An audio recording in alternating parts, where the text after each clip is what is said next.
wondered what kind of animals were around during the heyday of ancient Egypt. Were any beasts depicted in hieroglyphics based on real animals that aren't around anymore? That's exactly what the following video aims to uncover as we count down some incredible animals that walked the earth during the reign of the ancient pharaohs. Let's get started. North African elephant. Among the many theories surrounding how the pyramids were built, the few logically sound ones involve the use of mighty beasts of burden to haul massive blocks of stone. And few beasts are mightier than the African elephant, the largest land animal in the world.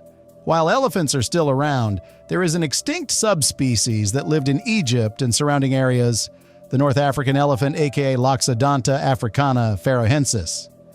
This regal creature was naturally named after the ancestral rulers of Egypt. It is also referred to as the Carthaginian elephant, Atlas elephant, or North African forest elephant.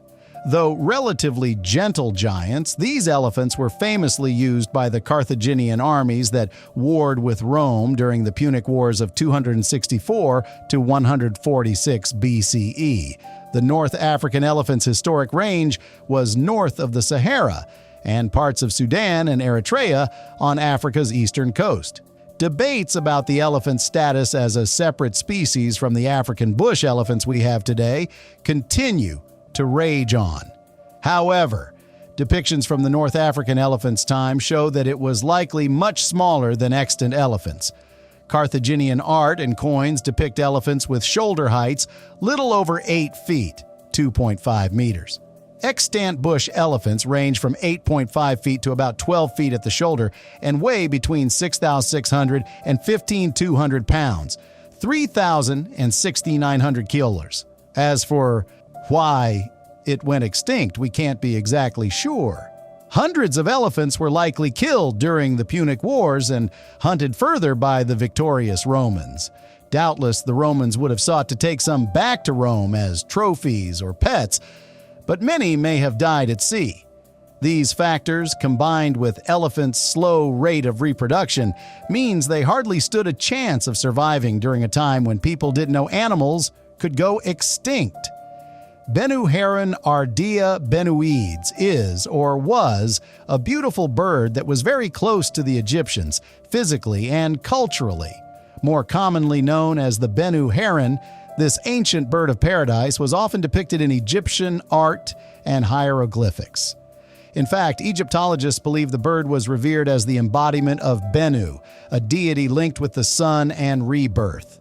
Experts on Greco-Roman mythology also believe the Benu deity may have been the inspiration for phoenixes and their links to regeneration and rebirth. The ancient Egyptians believed Benu, in the form of the heron, flew above the perpetual waters of the world looking for a landing spot. He eventually found a rock and landed on it before issuing a call to other deities to begin the creation of the world as we know it. Benu was also instrumental in the creation and roles of other important Egyptian deities like Atum and Osiris.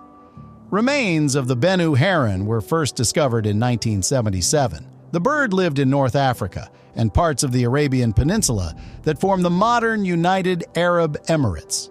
The Benu heron was a large bird with a height of up to 6.6 feet, 2 meters, and a wingspan of 8.9 feet, 2.7 meters.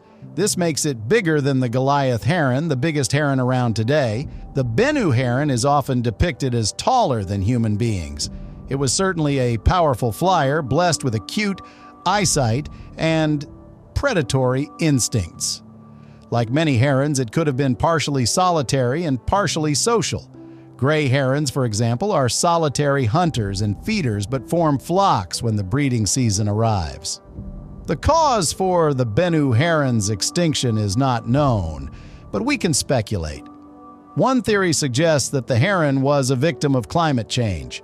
Increasing heat led to the desertification of wetlands in and around the Arabian Peninsula, effectively destroying the heron's habitat. The heron's slow reproductive rate wouldn't have helped either. It's likely that, like Goliath herons, Benu herons laid no more than 5 eggs at a time. Aurochs. The aurochs, also known to taxonomists as Bos primigenius, was the ancient ancestor of the cattle that meet our beef and dairy needs today. This wild bovine was still running wild and free during the days of the ancient Egyptian civilization. Aurochs likely evolved during the Middle Pleistocene, around 1.75 million years ago. The oldest fossils are found in India and parts of North Africa, namely Egypt. However, it spread throughout Europe and reached Scandinavia about 11,000 years ago. Weights range between 1,500 pounds, 700 kilos, and 3,310 pounds, 1,500 kilos, with shoulder heights of up to 71 inches, 1.55 meters. These numbers placed it comfortably among the megafauna of the Pleistocene era. These beasts lived in herds on occasion, especially during the colder months, but they would also have been comfortable living alone, in bachelor groups or in mother-calf pairs. However, the herd life would have been the best defense against predators. Herds were led by dominant bulls, who earned their position by going horn to horn with rivals. Females also competed for rank within herds. The North African aurochs were beset by predators on all sides. Lions, leopards, hyenas, and wolves were the primary threats before the emergence of Homo sapien.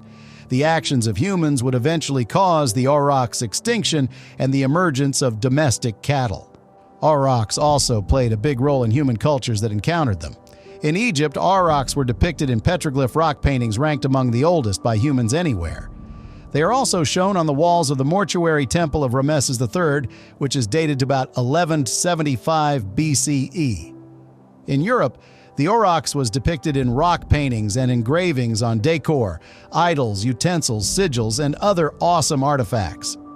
In the last century or so, there has been a marked increase in breeding rock-esque cattle. The most prominent of these breeds are heck cattle, which continue to be bred with other breeds to produce animals even closer to the aurochs. In the last 30 years, heck cattle have been crossed with Sayaguesa cattle and Spanish fighting bulls to produce auroch scale hybrids called Taurus cattle, Barbary lion. The Barbary lion, aka Panthera leo Atlas lion, or North African lion, was a noble predator that stalked the wilds of North Africa for thousands of years until its extinction in the 20th century CE. This lion was actually more closely related to the Asiatic lions of India than the lions of sub-Saharan Africa. They ranged from the Atlas Mountains of Morocco to Tunisia and Egypt. It lived in scrublands, hillsides, and semi-dense woodlands. The Barbary lion is famed for its lush and dark mane. The extra fuzz was likely an adaptation to cope with the brutal cold of the nights and winters of its habitat. Modern studies have since shown that ambient temperatures may influence lion mane size and color. Like most lions, Barbary lions lived in groups called prides. Prides were led by one or a few dominant males that lived with females and their cubs. Males would spend most of their time enforcing territorial boundaries and keeping the cubs safe. Females were the primary hunters. So, what was on the menu?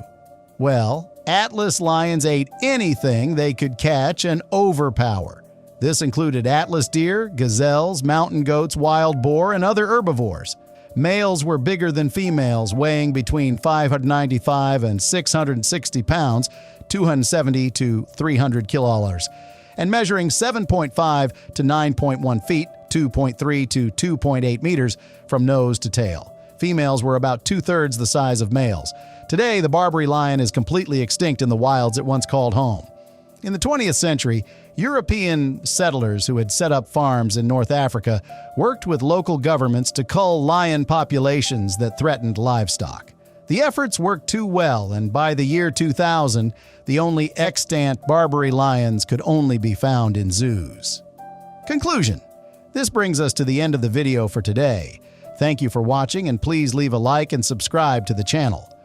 Also, leave a comment with feedback and ideas for what you'd like to see from us in the future.